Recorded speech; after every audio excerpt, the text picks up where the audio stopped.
We want to welcome you to the Dallas Independent School District STEM Environmental Education Center virtual field trip. I want to say a very special welcome to Larry G. Smith, S.S. Connor, Ann Frank, J.P. Starks, Con Junkins, Martin Weiss, Virtual Academy, Sal DeVar, Sidley Lanier, and Mount Auburn. Thank you so much for joining us. Teachers, if you're watching, you haven't signed up, please go to www.tiny.cc/pk-2 registration. Sign up for us, please. Program today, properties of rocks. During this virtual field trip, students will observe and compare rocks by size, texture, and color. Mr. Dominguez will tell you about the types of rocks. Mr. Ramirez, the color and texture, size and shape will be covered by Ms. Schramm. And Mr. Monroe will tell you about how rocks are useful. Students, you cannot ask us a verbal question during this program, but you can go to www.tiny.cc/question-answer. Send in your question. We'll do our best to answer them for you. And now I'm going to share my screen. I can get out of this.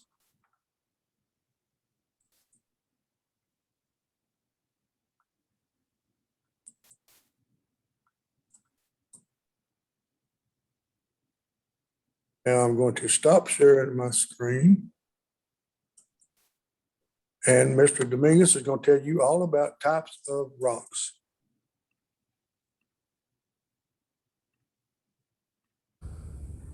Hola amigos, en esta parte de su paseo virtual vamos a explorar el mundo de las rocas. ¿Sabían que hay 3 tipos de roca? Y cada tipo de roca se forma en manera diferente. Hoy les voy a explicar cómo se forma cada tipo de roca. Y también les voy a dar un ejemplo de cada tipo de roca. So guys, in this part of your virtual field trip, we are going to be talking about rocks. Did you guys know that there's 3 different types of rock? And each type of rock is formed in a different way.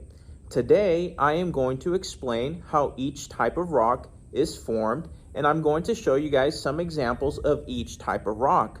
So let's head back inside so I can give you guys a little demonstration that is going to explain how each type of rock is formed. Let's get started. Ok amigos, antes de empezar nuestra demostración, les quiero introducir a los 3 tipos de roca. Primero tenemos la roca sedimentaria, y la roca sedimentaria se forma cuando pequeñas partículas de roca decompuesta y otras partículas pequeñas como arena y materia orgánica se acumulan unas sobre otras y finalmente se comprimen en roca. Segundo, tenemos la roca metamórfica. La roca metamórfica se forma bajo altas temperaturas y inmensa presión. Y tercero y finalmente, la roca ígnea se forma cuando el magma o la roca que se ha derretido en el alto calor del núcleo de la Tierra se enfría. Ok amigos, vamos a empezar. In the following video that you are about to watch, I mistakenly used granite as a metamorphic rock example, but granite is an igneous rock, so I made a mistake. So in the following video, when we are talking about granite, I actually meant to use marble as the example. So I made a mistake. So in the following video, please keep that in mind as you watch me use granite as an example of metamorphic rock. It is not, it is an igneous rock. So I made a mistake, but let's go on to the video with that in mind.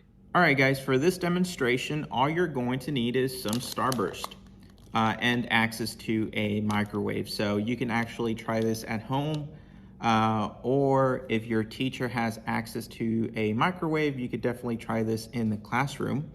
And what we're gonna do is we are going to simulate what happens in the rock cycle. So how are these rocks formed? And here we have all 3 different types of rock. So we have igneous rock, we have metamorphic rock, and we have our sedimentary rock. This is pumice, and pumice is one of my favorite igneous rocks. It's got a ton of different uses. People use this in the shower, believe it or not. So ask your teacher, they may know what pumice is used for. We have granite. So granite, And granite is a very popular material used in homes for construction purposes. Some of you guys may have granite countertops at home. And here we have sandstone. Like I said, the last type of rock that we are going to talk about today is sedimentary rock. And sandstone is a very beautiful example of sedimentary rock. And how are we going to demonstrate how these rocks are formed using starburst? Well, pretty simple. So we are going to consider our mini starburst our sediment. So, and let's start off with our sedimentary rock, because as you might have guessed, sedimentary rock is formed with sediment.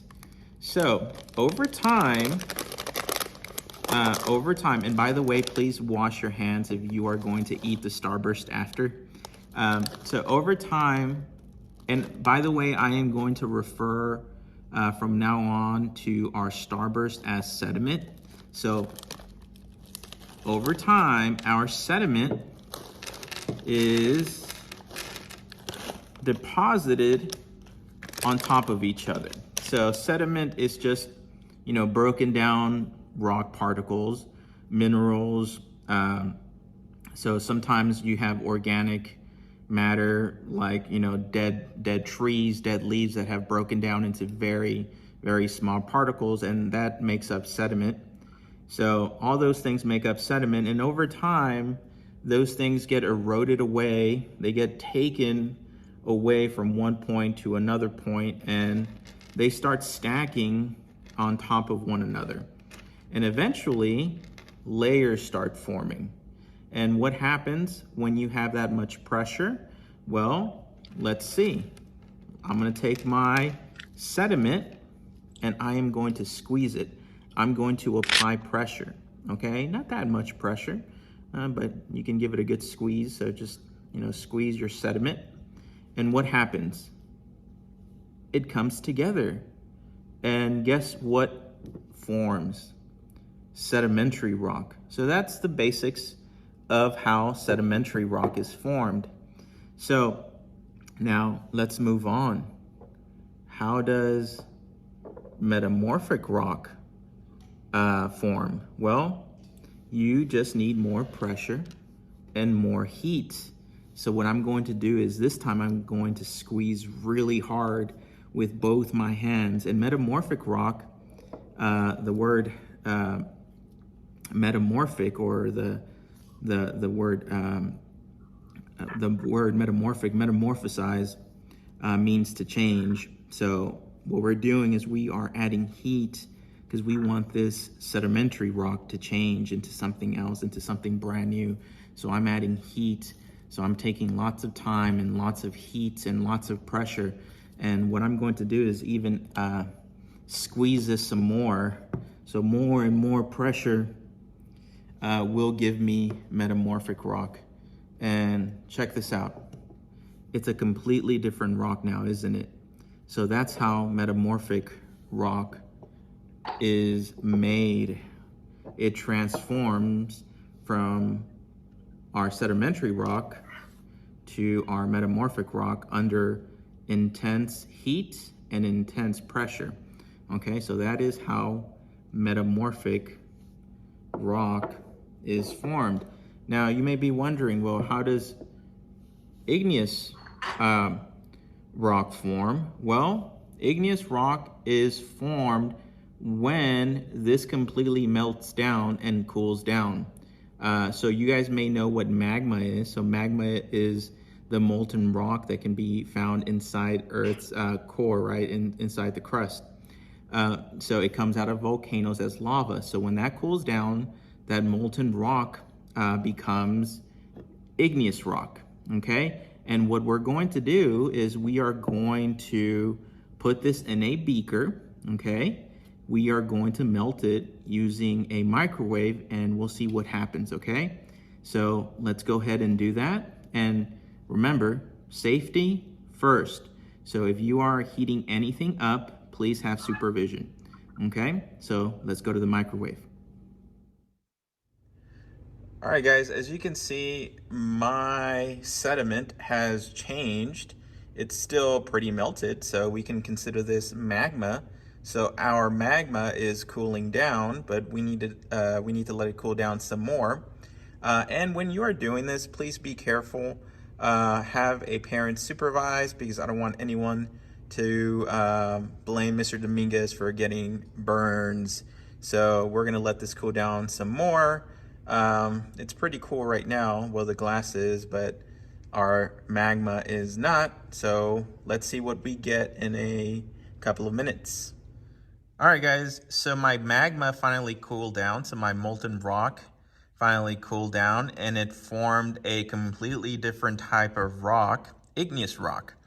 And teachers, beware, I made the mistake of not pouring out our magma from the beaker. I should have done that before and not let it cool down in the beaker. So I'm gonna have to work pretty hard to clean this beaker out.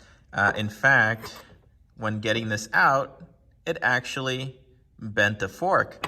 So our rock has different properties than our previous two rocks.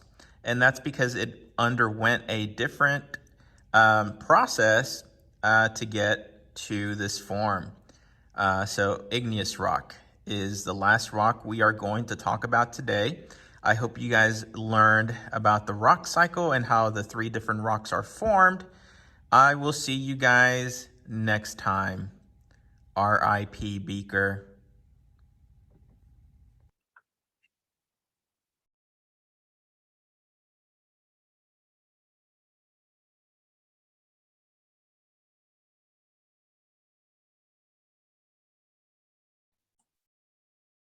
Thank you, Mr. Dominguez.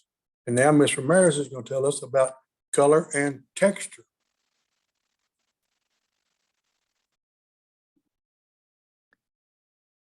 Hello, my name is Ms. Ramirez, and in this segment, we're going to be learning about color and texture of rocks and minerals.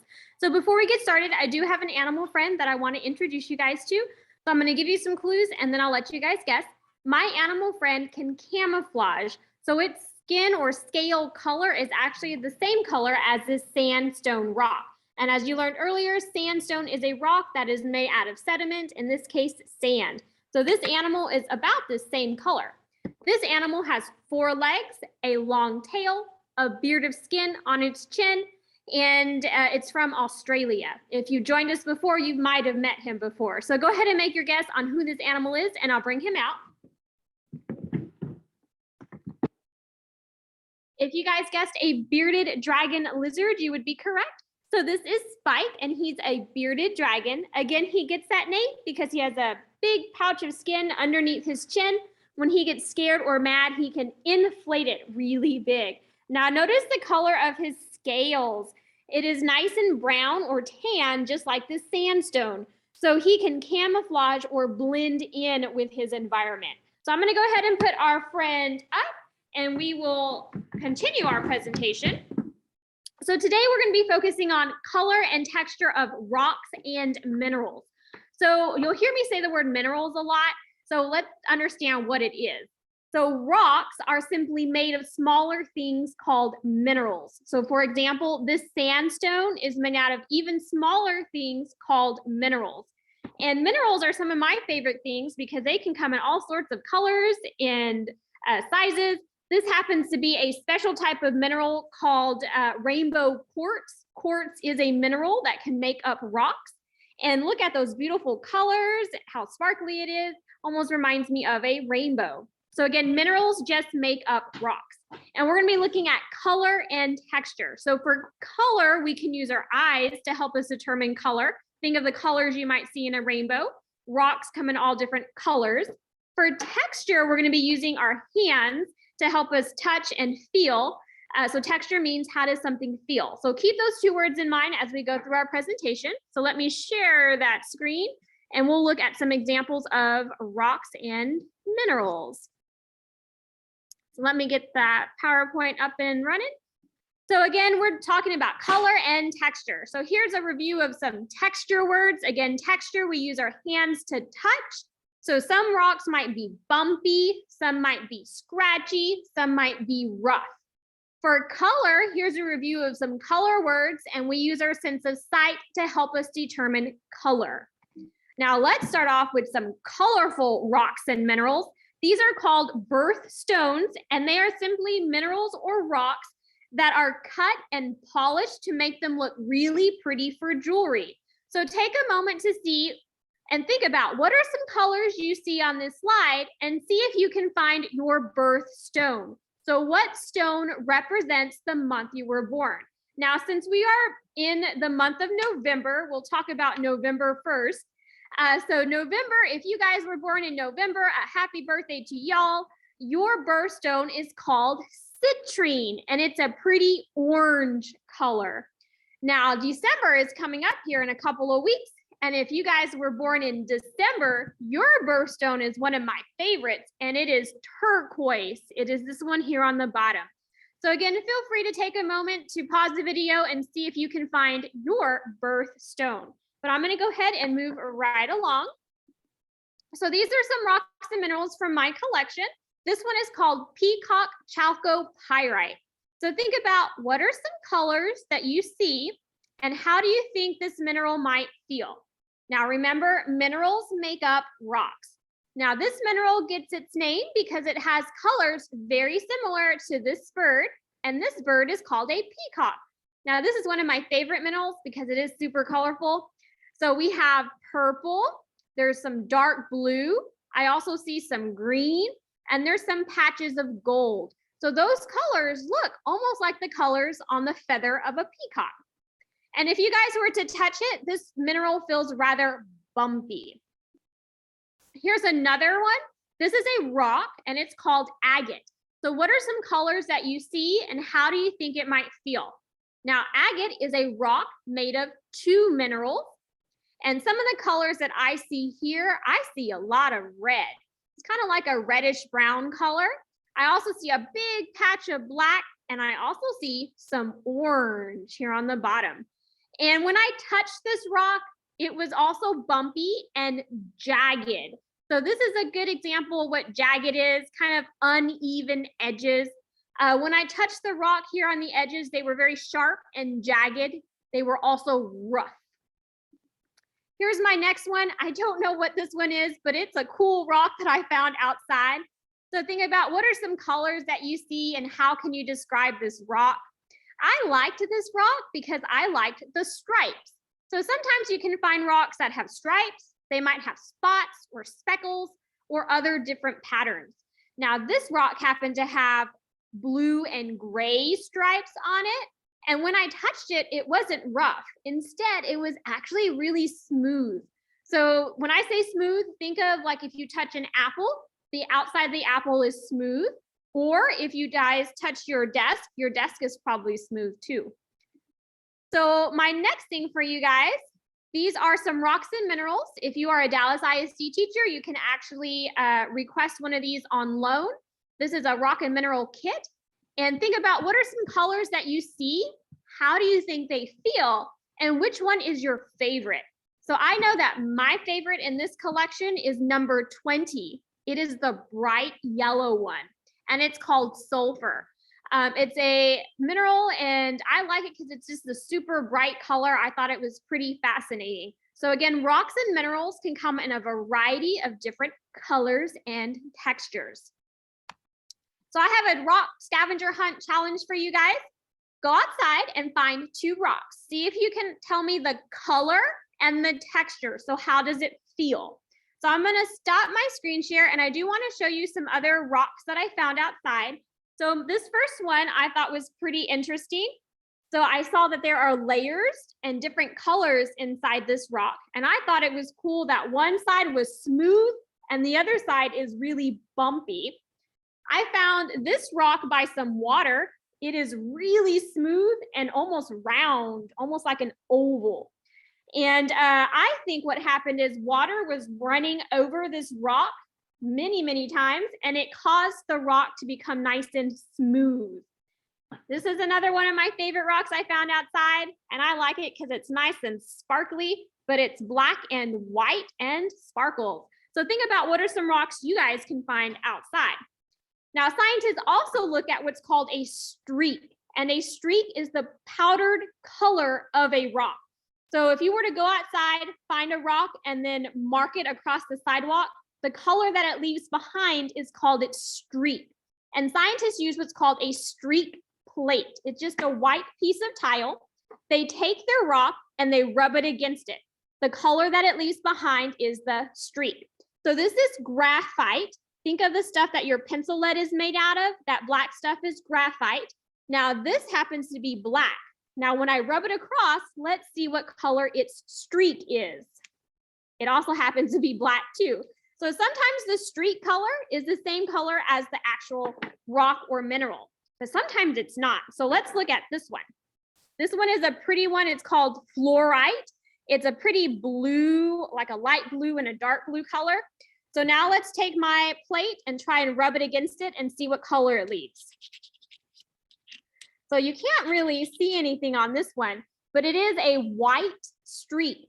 So in this case, the powdered form is different than the color. So that's why scientists use a streak plate to help them determine the powdered form of a rock or mineral. So that's all I have for you guys on color and texture. We're going to give it back to Dr. Gorman to answer any questions. Thank you, Mr. Maris. Then the question is, describe the color and texture of soil. The color in soil is mainly due to two factors, organic content and the chemical nature of iron compounds found in the soil. Iron gives soil a brown, yellow, or red color. Soil texture refers to the proportions of sand, silt, and clay in the soil. Soil with equal amounts of sand, silt, and clay is called loamy soil. And now, Ms. Schramm is going to tell you about the size and the shape of soil. Hey friends, it's Miss Schramm, and I am talking all about the size and shape of rocks. So at the end of my little section, you'll be able to observe, describe, and compare rocks by size and also shape. So rocks come in all different sizes. There we go. Okay, so they can be teeny tiny like that little pebble. They can be small like those river stones and they can sit in your hand. They can be big that you can wrap your arms around, or they can be huge. So that last one is a huge boulder, and you can see that little person is standing underneath the edge. So rocks can come all different sizes. Of course, I'm not going to have those boulders in my classroom, but we are going to see some different sizes of rocks that I do have. Then rocks can come in all different shapes. They can be rounded or square, rectangular, or sometimes even heart shaped. So some of these rocks get their shape because of the way they break or because of weathering and erosion. So it just depends on what kind of rock or what kind of minerals make up the rock and what kind of conditions it's in. But most rocks don't have a defined shape. So most rocks have jagged edges. They might have a smooth side. They might have a rough side, but they don't fit into any specific category. So they don't follow any particular rules for a perfect shape, like how we learn about in our classrooms. But we're going to see some different shaped rocks today anyhow. Okay, so let me stop sharing and let's start looking. So I have quite a big rock collection here. So I'm only going to show you part of it today. If you come out, you might be able to see more. But we are going to sort a selection from my collection, dear goodness. And we're going to sort them from smallest to largest. So I just made a little paper and all I did was smallest to largest. And then it's going to be like a timeline or a number line where the rocks get larger as we go, right? Okay, so I'm going to scoot you back so you can see my paper too, so you can work with me. And I've got my rocks over here. And let's start with this one. This one to me, it's like a peachy color. It's a kind of peach, kind of pink. And it's a little sparkly. It looks like quartz to me, but I'm not quite sure. So this one, I'm gonna set over here towards smallest because it's pretty little. So I'm gonna put that one here. And if I need to move it later, that's okay. Then I'm going to pull up one that is a similar color, but this one is a sedimentary rock. This is sandstone, and you can see those layers of sediment or the layers of the minerals that made up this rock as they settled in and formed. So this one is definitely bigger than this one. So I'm going to put this towards the larger end. And let's see, which one's next? This one, pumice. Okay, so you've heard about pumice before earlier in the presentation. This one's really light and it's not too big, but it is larger than this one. So I'm going to stick it right here. Then I've got this rock, and this is just a regular rock, old rock from out here. I'm not sure what kind it is, but I do know it's much bigger than most of the rocks in my collection. So it's going in here, the largest. Then I have some aquarium gravel, and this aquarium gravel is just tiny little pebbles. These are what you put at the bottom of like a fish tank or any aquariums I might have in my classroom. And these are just left over. So this little pebble is definitely going to go in the smallest part. I'm going to scoot these to make room because my last rock here is hematite. I love this rock. It's a black rock with like silver sparkles. It's like so super beautiful. So I love this one. And if we look, it is smaller than the sandstone and bigger than the pumice. So it goes right in the middle. So if you start your own rock collections, maybe at recess, after school, another day, you can sort your rocks from smallest to largest too. Another way you can sort your rocks is by shape. So based on the selection that I have in my classroom, I picked these 4 categories. So depending on what you find, you might have to have different categories. It just depends. So I have round, so that will be like a circle. Then I have rectangular, that will be 4 sides, 4 straight sides. Then triangular, 3 straight sides, and then undefined. It could be any shape that isn't these 3. So this is kind of like the wonky ones that don't quite fit in. That's like most of the rocks that you'll see out in nature are not in a particular shape because they're found in nature. They're not just shaped for us. They're not like blocks. So let's see what shapes we can find. So just like when you're looking in the clouds for different patterns or different shapes, you're going to use your imagination to kind of see what shapes you can find in these rocks. So this rock is another piece of sandstone, which you've seen before.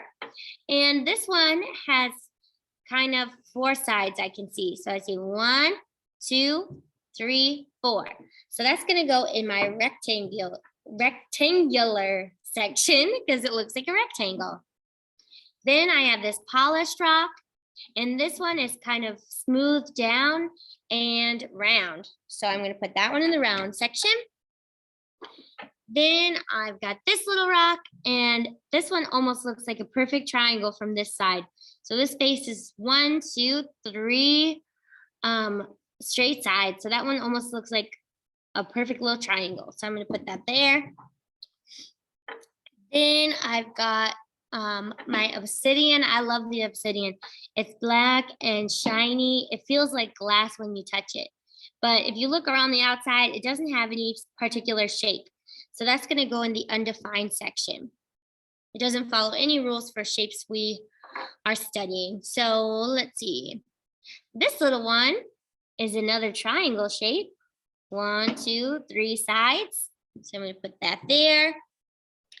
Then I've got my rose quartz, which is one of my favorites. It's a light pink color and nice and shiny.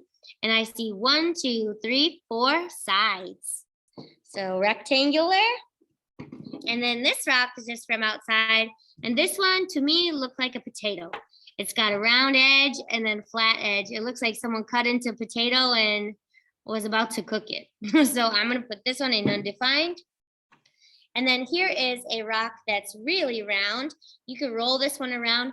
This is a rock that has been weathered probably by moving water or been rolled around over time and smoothed out.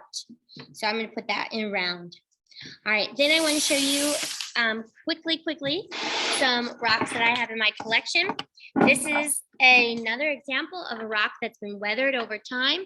So just like how this one has been rolled around and swirled with moving water, a smaller rock must have been here at one point and swirled and swirled and swirled around until it made this hole. So you can see other parts of that where other rocks or small pebbles were before, and it was eroded over time. Then I have my big old rock. Oh, it's so heavy, guys. All right, this one, it looks plain and boring on the outside, but when you break open a rock, sometimes you'll find out it's a geode and there's sparkly minerals inside. So this is my fancy surprise rock. All right, my last thing I want to show you before I let you go is a little friend, and he lives in freshwater environments. So that means ponds, rivers, and lakes, creeks, things like that. And he lives down in the mud. So he uses his size and shape to camouflage with the mud and the rocks around him. So my little friend is a mud turtle. And here he goes. He's very lovely, very excited to be here. And if you look at the size and shape of his shell next to this rock that I have in his aquarium, you can see he almost matches it perfectly. They look almost exactly the same, especially when they're underwater and he's all tucked in. So he uses his size and shape to camouflage with rocks around him. All right, I hope you had fun with us, and I hope to see you next time. Thank you, Ms. Ram. We did have a question. What are the size and shape of soil particles? Soil particles they vary greatly in size, and soil scientists classify soil particles into sand, silt, and clay. Starting with the finest, clay particles are smaller than 0.002 of a millimeter in diameter. Sand ranges from 500 to 2 millimeters. Particles larger than 2 millimeters are called gravel or stones or pebbles. Thank you again. And now Mr. Monroe is going to tell us about the usefulness of soil. Good afternoon, students. I'm going to be talking about and showing you the importance or the usefulness of rocks. You know, if it wasn't for rocks, boy, the life on our planet, boy, it wouldn't be like it is today. I don't think we'd have a lot of the things that we have. In fact, it's going to be surprising when you hear this. For each person in the world today, we use 20,000 pounds of rock every year. In fact, it is said that the beginning of your life, from birth all the way through your life, you're going to be responsible for the use of 3 million pounds of minerals. Boy, that's a lot of minerals. You see, rocks are made up of different types of minerals, okay? And we use minerals in our everyday lives. In fact, let me share this with you. If you got up this morning, in fact, if you were here in front of me and I said, everybody raised their hand that brushed their teeth this morning, and if you raised your hand, you used a product of rock when you brushed your teeth, believe it or not. In fact, the mineral fluoride, which Ms. Ramirez showed you, that's that mineral, it's a crystal-like stone, is used in the production or the making of toothpaste. And we use toothpaste every time we brush our teeth. And it even goes back further than that. When you were an infant, when you were a baby, just after you were born, just after I was born, we had to wear diapers. And sometimes we had little accidents. We wet our diapers. And so either the mom or one of our parents, grandparents, somebody changed diapers. They used baby powder on our bottoms to help keep us dry. Well, guess what? That baby powder is made or is a product of rock. In fact, if you look at the ingredients on the back of this bottle of baby powder, it says the first word, talc. Well, guess what? Talc comes from a rock called talc rock, and I have a rock right here. And it has a real different feel about it. It's a hard rock, but yet it's so smooth and it just feels different. And I can see how if they ground this up and make a powder out of it, it would become a powder like baby powder. Now, of course, they add something that smells good to it, okay? Now, in the 4th grade, I can remember days that we would have board races. We'd go to the blackboard or the chalkboard, and the teacher would give us a arithmetic problem, maybe adding or maybe even the multiplication table. And we had races to see who could come up with the correct answer faster than whoever he was competing against. Now, that blackboard that we used to use in our classroom was made out of a metamorphic rock called slate. And this is a piece of slate right here. And even the chalk that we would go to the board to write with was made from limestone, dolomite limestone. Of course, the chalk looked like this. And of course, we'd go up and we would be able to write on the blackboard, right?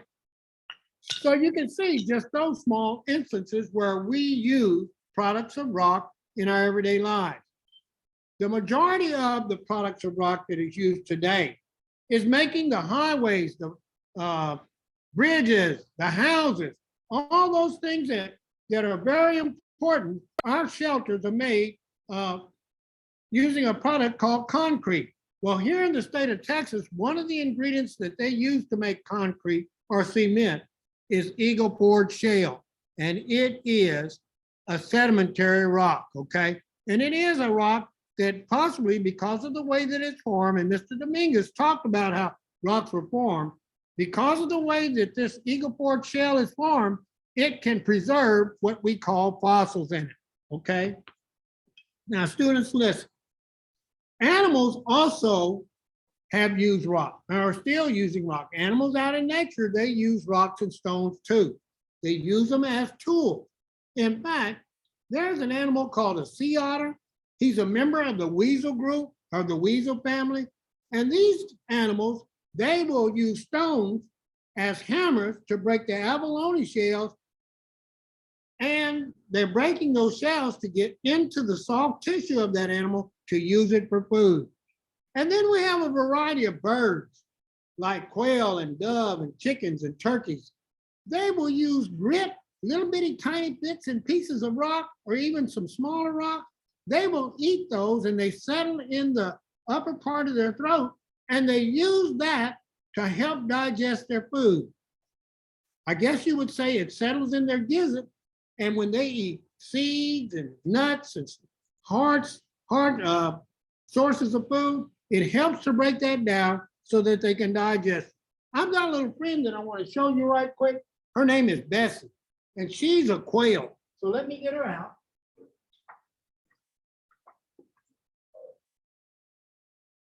This is Bessie the quail. Now, Bessie the quail is one bird that if she was free, she would be out next to the road, maybe in the evening or early in the morning, and she would be looking for some grit or some little tiny rocks for her to eat, and they would settle right under that little throat right there, and that would help her to digest her food because she is a little seed eater, okay? So let me put Bessie back. Now, it is said that chimpanzees use stones as hammers and stuff, as tools to break open nuts or whatever they want to consume. Now, animals use products, they use the stones and we use the products of stone. And you know, students, listen, the rock cycle takes thousands of years. So hopefully the rock cycle will continue, and hopefully I've taught you that rocks are very useful in our everyday lives, and let's hope we don't ever run out of that precious resource, rocks and minerals. I'm going to turn it back over to Dr. Gorman, so if any of you have any questions, I bet, well, you know what? Hold on a minute. I forgot something. I have a challenge for you. I have a challenge for you. You know, you heard Miss Schramm talk about camouflaging. Well, you know, there's a lot of animals that live in rocks, and they live there for a reason. Let me share my screen with you right quick. I got a challenge for you because I have found some images that some animals have been using that camouflage to hide and live in rocks. And I want to see if you guys can observe them, see if you can find them. You think you can do that? Let's check it out. Now, not only do animals hide in rocks, but in this image, to get you ready, do you guys see any plants in this image? Give you just a second to see if you can find them. They're camouflaged. They're the same color. Let's see if you found them. There they are. So now you're ready. Let's go find some animals. In this image, there's a snow leopard, and that snow leopard is peeking over a ledge, looking right at you. Give you a minute to see if you can find him. You ready? See if you guys found him. Did you find him? There he is, right there. And guess what? He's looking right at you. How about this next image? Mr. Ramirez talked about Spike, the bearded dragon hiding in sandstone. There's a lizard hidden here. Can you find him? Well, pretty easy. And then there's one more. Now in this next image, I want you to look for the eyes. You can't hardly miss them, okay? There they are. So animals can use rocks to live in and also hide in, okay? Now I'm going to stop sharing my screen, and I am going to give it back to Dr. Gorman. So you guys, if you have any questions, I bet he can answer them for you. Thank you, Mr. Monroe. Mr. Monroe definitely told us many, many different ways that rocks are useful to us. But now I have a student that wants to know, do we eat rocks? Now answer that question to yourself. Do you think you eat rocks? Well, the answer is yes. The only rock that is edible by humans is salt. Salt is a rock. The real name for it is halite.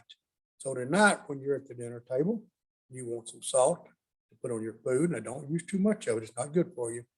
Tell somebody, pass me the halite, please, and they'll think you're really intelligent. Thank you guys for joining us. Now I'm going to share my screen.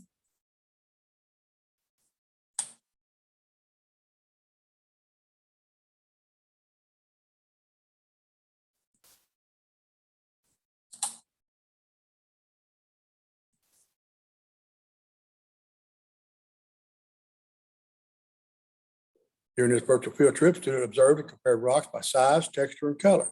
Mr. Dominguez told us all about the types of rocks, all three different kinds, different types. Mr. Ramirez, the color and texture of these beautiful rocks, the size and shape by Ms. Schramm, and Mr. Monroe told you just how useful they really are. Thank you, teachers, for joining us. If you would, go to www.tiny.cc/pk-2 feedback. Fill out a very short form and send it back to us. We would appreciate that. And now I'm going to stop sharing my